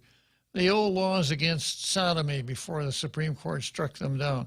That was the police powers of the various states. But the way the national government has, the way its federal government has metamorphosized into a national government, they've taken over many of the police powers, leaving the states with much less power than they really should have under the Constitution. Now, the Electoral College was part of this federal system that we're not going to allow a direct vote of the people. We're going to involve the states in the election of the chief executive. And the involvement of the states was each state legislature decided how its electors would be chosen. And I mentioned yesterday, in 1876, Colorado decided we'll name them ourselves. So this is just a naked attempt to make sure we never have anything but a Democrat president. And that the Democrat president will only be chosen by the Acela Corridor of the West Coast, Chicago, and Denver. The rest of you folks, Governor Leon Guerrero has told us what role we're going to have if that happens. Basically, you have no say. Exactly. So Al Gore in 2000, let's see, both times, the study examined the record of U.S. President, let me go back here. The study examined the recent trend of when the popular vote candidate still loses the presidential election, which has happened twice since 2000. Both times the losers were Democrat candidates, Al Gore in 2000, Hillary Clinton in 2016. The study found that completely abolishing the Electoral College and its 270 votes would be a better solution for the Democrat Party. Really? Wow. Policy changes would chip away at its power check on the popular vote. Schiff suggested that a better solution would be rewriting and completely overhauling the Constitution. Now, this guy's running for the Senate. And I'm tempted to pack up and move to California just so I can vote against this character. You know, people who have thought about it, people who have studied it, scholars, really smart people have said that the U.S. Constitution is almost miraculous. and the way, and I describe it as the governing gridlock. But it's gridlock for a reason. It means no single person can get in and start playing with the gears and short-circuiting the process, because other people are going to say, hey, you can't do that. Right now, we're talking about the Supreme Court getting too powerful. Well, the Congress can change the jurisdiction of the Supreme Court. If they wanted to enact a statute, or if they wanted to comment on Supreme Court jurisdiction like this, the Supreme Court jurisdiction shall not extend to finding the constitutionality of acts of duly enacted laws from Congress. They could do that. And of course, the Supreme Court knows that. They're not very public, but we know that that has a role in how they craft their decisions. And the Congress could say, we're cutting the salaries of everybody on the Supreme Court because we don't like them. Unconstitutional. So every one of the branches and all of the states have power, and then there's a mixture of the power. And this is what has kept the country on a reasonably straight course up until now. And of course, a dyed-in-the-wool Democrat like Pencilneck here, who would say we should just start over and completely overhaul the Constitution. He goes on to say, this is the problem. I don't have any confidence, frankly, that we could improve on the word product of the framers with the crowd we have today. So I like it in theory. But then why are you talking about it? And he wants to do with the filibuster. The filibuster started out like this. The Senate has a rules committee, and unlike our rules committee, both houses have rules committee, and they decide which bills are going to come to the floor, which ones will go on the consent calendar, and if a bill goes to the floor, how much time will be spent on debating that bill, et cetera. These are the rules, right? Now, some things that are relatively uncontroversial, like, anybody in the armed forces, including the reserve component, colonel and above, is appointed by the president and confirmed by the Senate. Now, that's an awful lot of confirmations. So they do them in large batches. A batch will come up. You get notice. A batch comes up on the consent calendar, one vote. Or, excuse me, consent calendar on the confirmation of, and a reference to the list. Any objection? No objection? Passed. But 1 out of 100 can take it off, and that's what the senator did over the whole military abortion thing. Remember that? Just one guy can stop it. Withheld it, yeah. Yeah. So you need these safeguards in parliamentary bodies. As an example, go back to this fair practices thing that we've talked about. Had one person stood up, I suspect that thing would not have gone, but it didn't happen. So the filibuster, then the Senate is part of the standing rules of the Senate is that it tolerates unlimited debate. So a senator can stand up, and as long as he can remain upright and articulate, he has the floor. And even if he talks for 15 hours, you can't say, Senator, you had your turn, sit down. And in the past, senators did some outrageous things, read the phone book from their home, read the Bible, on and on and on. If you ever saw the movie Mr. Smith Goes to Washington, everybody should see Mr. Smith Go to Washington. Jimmy Stewart is the honest guy who was appointed to fill a senatorial vacancy. And when he gets there, there's a bill to establish a camp for kids. But when he gets to the Senate, he finds out that the other senator from his state, from Oregon, has sold out to Big Lumber. And Big Lumber is not going to allow that bill to go forward. And, you know, Jimmy, Mr. Smitty, you're new to the body here. All you got to do is just pay attention. And, you know, there's a lot of guys with experience here, and they'll provide you with guidance. And you're probably going to be, you got a really good chance of being real. You just don't, if you just don't want to stand out too much in your first term.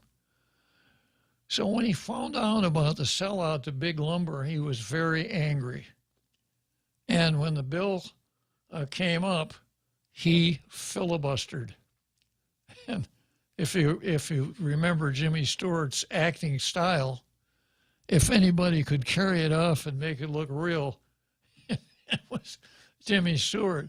And of course, his girlfriend or his wife is up in the gallery crying, going through as much pain as he is. He finally just collapses on the floor of the Senate. But it's so dramatic that he's able to shift the tide, save the camp. Claude Rains plays the sellout to Big Lumber, and he gets on the right side of it. So that was what the filibuster used to be like. But then they humanized it. And they said, you don't actually have to do that. We'll put it in the rules. And unless 66 senators agree to move this bill to the floor, it's a technical filibuster. During the real filibuster days, a petition for cloture signed by the requisite number of senators would end the debate. So they made it 66. You had to have the consent of 66 to move it to the floor. Later on, they cut it down to 60.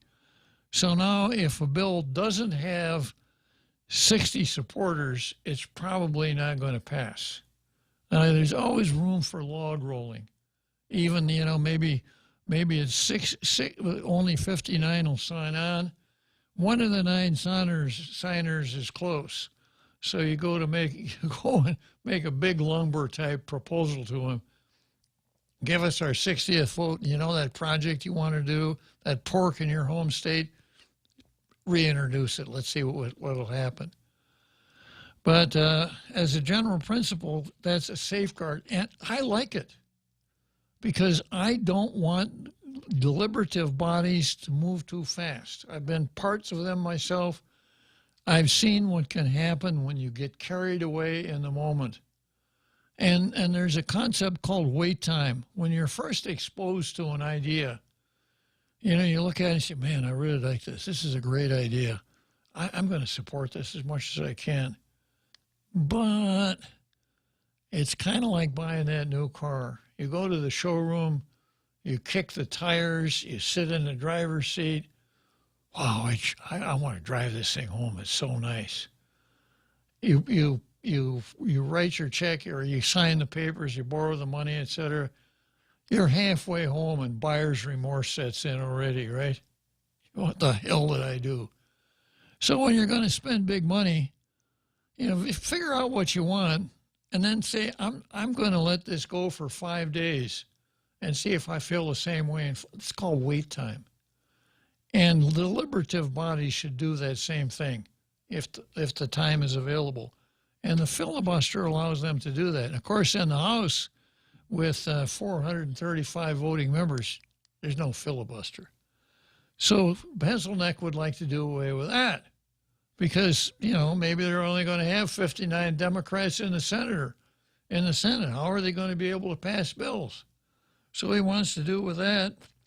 He wants to expand the seats on the Supreme Court because he knows with 6 conservatives there, he won't live long enough to see a Democrat majority on the Supreme Court, which is their favorite place to enact legislation, by the way. Wrong branch Democrat. Yeah, so you add 4 Democrats, you allow a Democrat president to appoint 4 justices, all of a sudden you've leveled the playing field, right? But you don't want to do that. There has to be something called institutional permanence.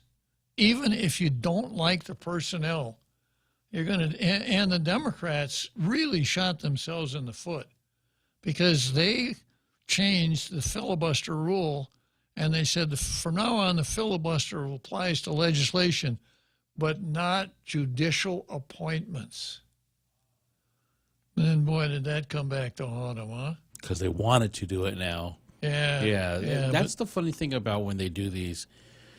The Democrats in both houses try to do these huge changes that are almost complete opposites, and it's always a reactionary. Yeah. Always. And for the moment, and it has been said that the politician thinks about the next election, the statesman thinks about the next generation. Right. Exactly. Statesmen are damn hard to find. Yes, that's true. Yeah.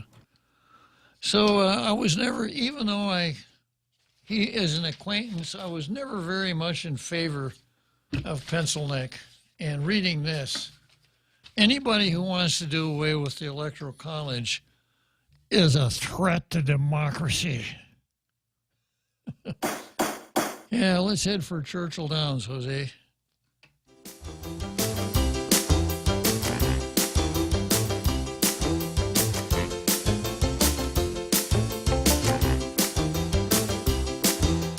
Day. Alex Dimapon here from Security Title. Title reports, escrow forms, signatures, statements, and title insurance. When it comes to buying, selling, or refinancing your property, we do it all for you. At Security Title, we enjoy watching your dreams come true and being the ones to make sure it happens just as you planned. Call the professionals at Security Title. We are here to help. Yikes! Are those expensive credit card bills arriving? Well, we can help. Bank Pacific has launched our New Year's Resolution Solution personal loan with annual percentage rates as low as 7.49%. Ready to pay off your credit cards or for whatever you want, starting at 7.49% APR. Apply in person or online at bankpacific.com and come join us. We're still celebrating. Equal credit opportunity lender. Conditions apply. Happy New Year.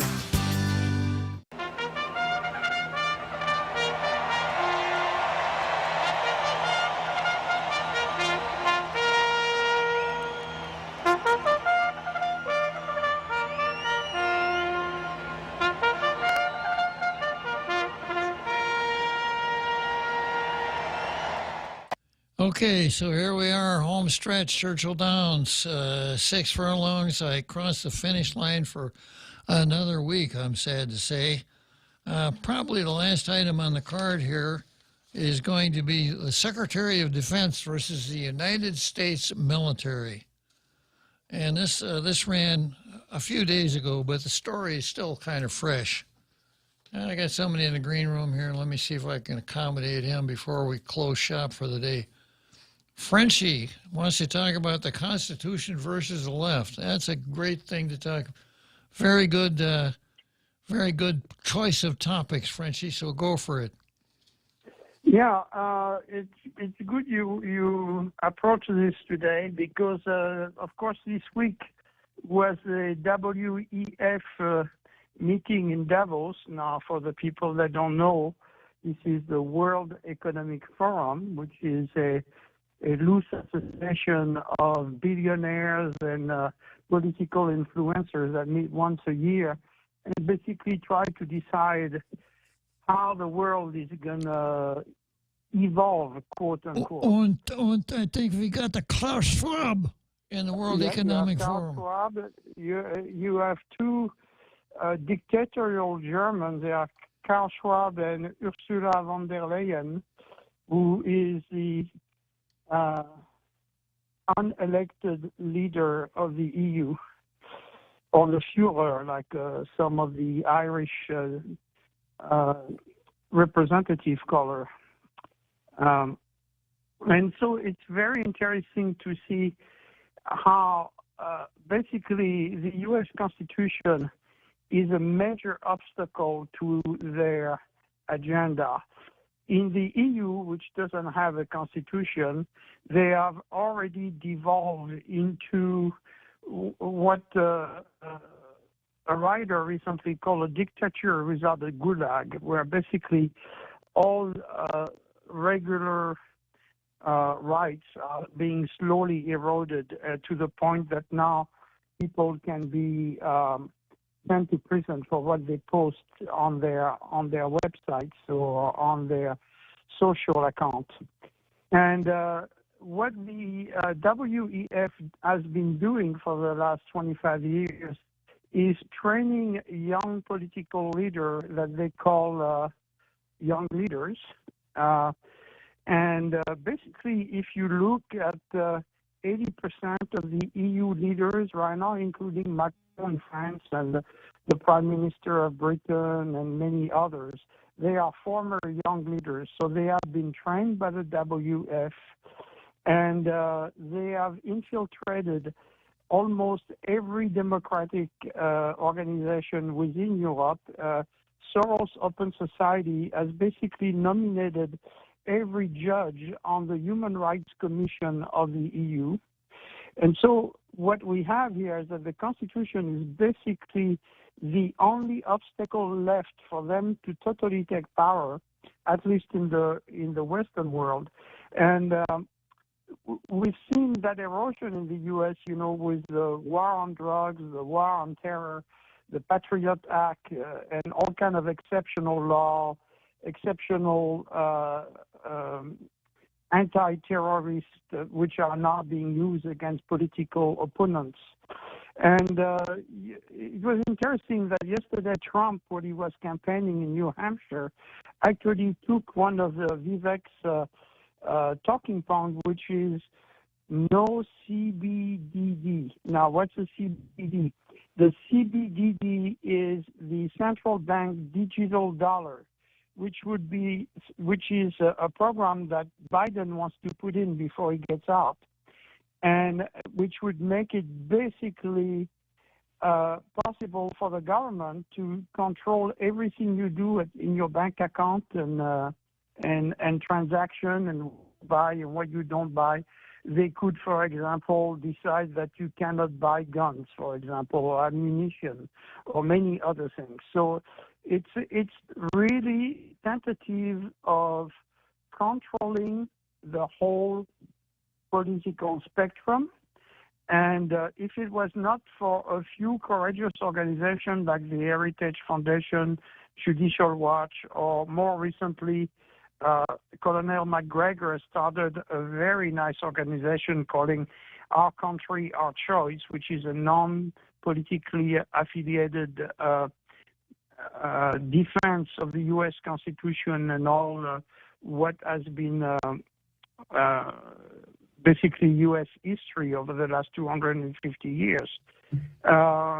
We have here a challenge, especially on this upcoming election year, which has many conflicts rising up, and I never believe it happens in a vacuum. Those conflicts outside of the United States are being manipulated in order to influence our election this year. And so we have we're arriving at a crux where we're going to have to be extremely careful. You have to think that, for example, Nikki Haley, which is one of those young leaders, is advocating something that the EU has put in place, which is in order for you to open an account on internet, you will have to have a national ID. Now, we know that in the U.S., the national ID has been fought by almost all libertarians as being a totalitarian form of controlling the citizens. And this is what she's pushing, and she's running as a Republican. So you can see how encrusted a lot of those people are.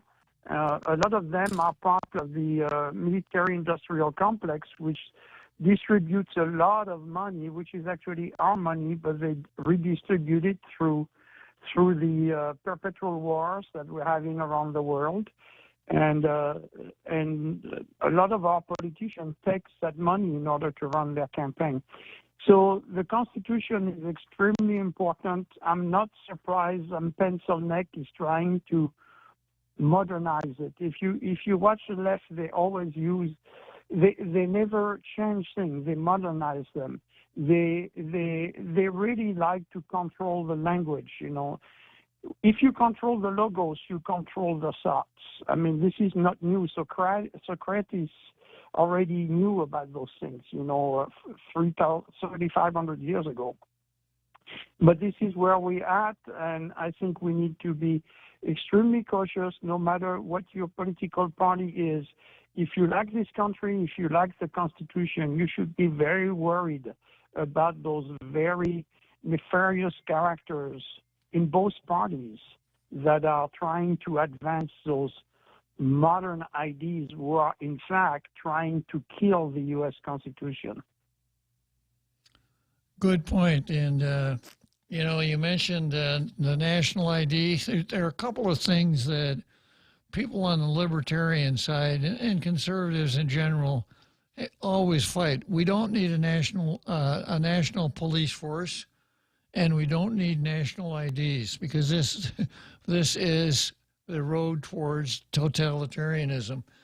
Exactly. And when the feds came out with this idea of the real ID, I got one, but I really don't like the idea because it's a back. The real ID. Yeah, it's a back door to the national Exactly. ID. Yeah, because as it gets in place, the time will come when you won't be able to mail a letter unless you've got a real ID, meaning a national ID.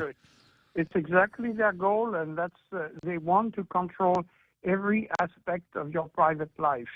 While if you are conservative or libertarian, you agree to a small government running what's necessary to run, but which leaves the citizens alone to run their lives the way they want to.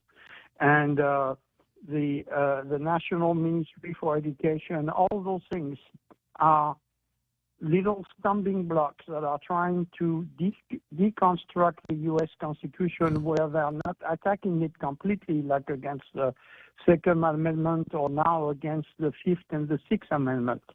They are doing a war against all those amendments. Slowly, they are trying to deconstruct the whole Constitution. So we have the Constitution, as somebody that came to this country as a foreigner, legally and voluntarily, I can tell you this is the best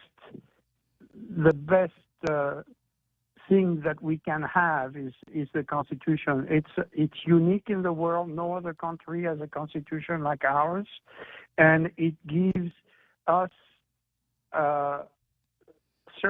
certain rights that no other country has. And as you say, it's a negative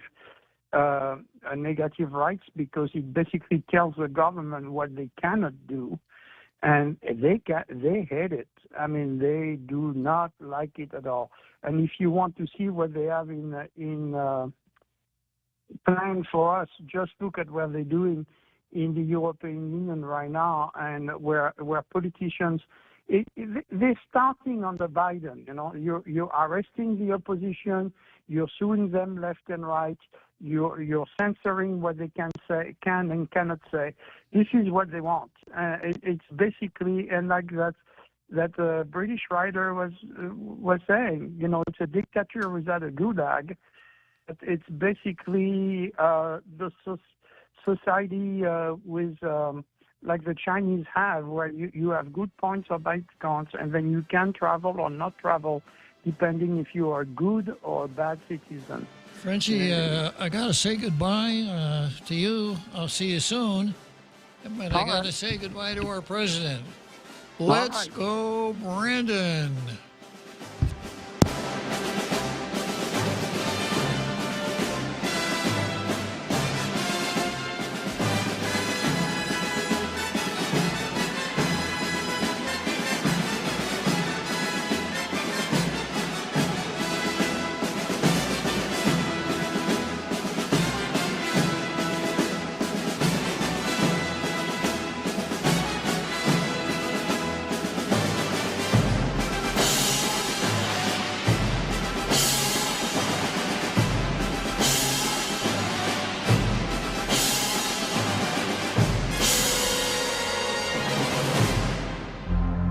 Point is KUSG, Hagåtña, Guam, 93.3 FM and 104.3 HD3.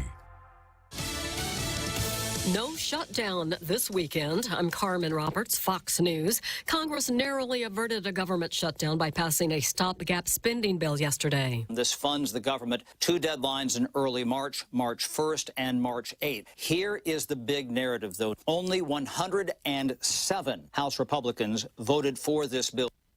Fox's Chad Program, 106 House Republicans upset the bill does not cut spending or change border policies, voted against it. President Biden says he will sign it.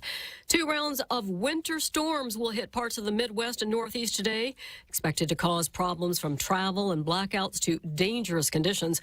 More than 40 people have died in storms this week across the country, 14 of them in Tennessee.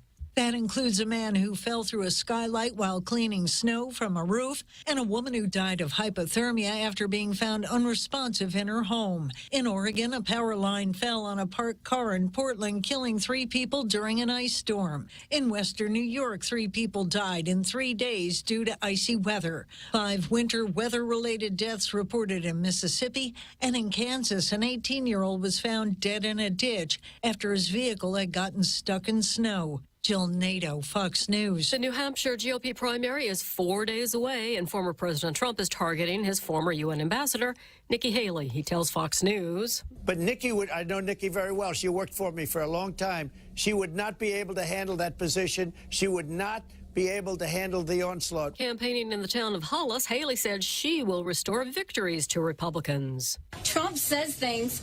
Americans aren't stupid to just believe what he says. The reality is, who lost the House for us? Who lost the Senate? Who lost the White House? Donald Trump, Donald Trump, Donald Trump. America's listening to Fox News.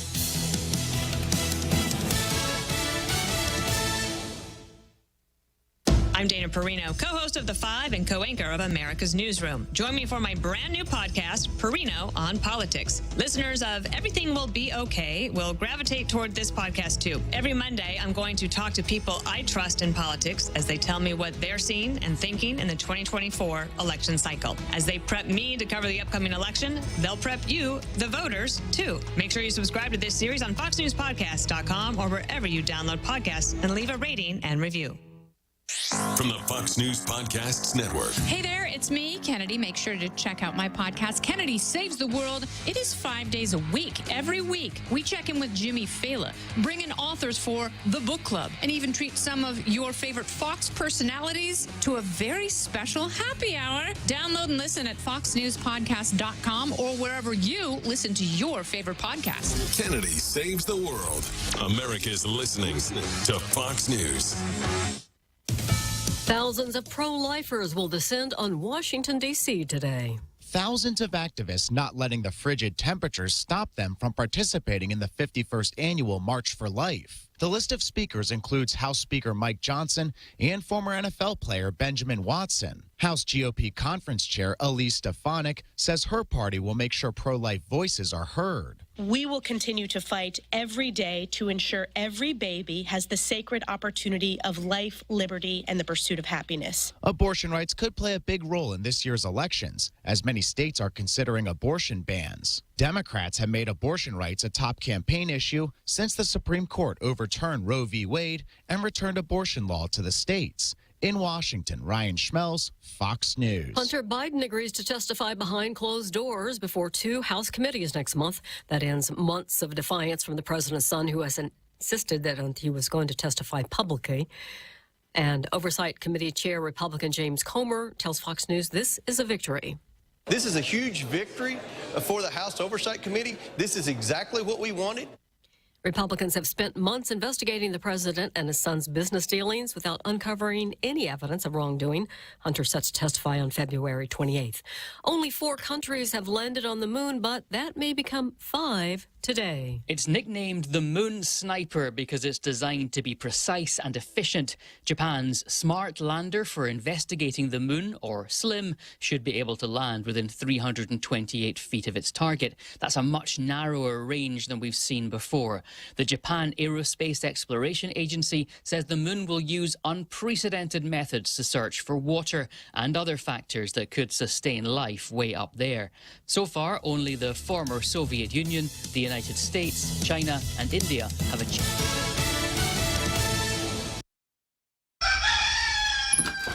What's that, pizza? It's KFC's $25 fill-up box. Does this mean pizza night is now chicken night? Oh, yes, it's chicken night. Kentucky Fried Chicken night. Oh, yes, it's chicken night. Oh, what a night. Oh, what a night. Make it a chicken night with KFC's $25 fill-up box. Get 12 nuggets, 4 biscuits, 4 pieces of chicken, a large serving of fries, and 4 sauces of your choice. Order online at kfcguam.com or WhatsApp 300-3278. That's finger-licking good. Sometimes I just cannot believe all the storms we've gone through here. I can only hope that we'll be able to leave this house to you one day, baby. You're our legacy. Planning for these disasters will make sure we're safe, and is the best way to protect that legacy. Protect your legacy. Visit ready.gov/plan for the tools and tips you need to start your emergency preparedness plan today. Brought to you by FEMA and the Ad Council. Well, we're coming to your city. Gonna play our guitars and sing you a country song. We'll all be flying higher than a jet airliner. And if you want a little bang in your yin yang, come along. And I really think this is time now for everybody, our country, to come together. We want to come together, whether it's Republican or Democrat. Because of your support, in spite of all of that they threw at us, everyone against us, we've got our ticket punched out of Iowa. I can safely say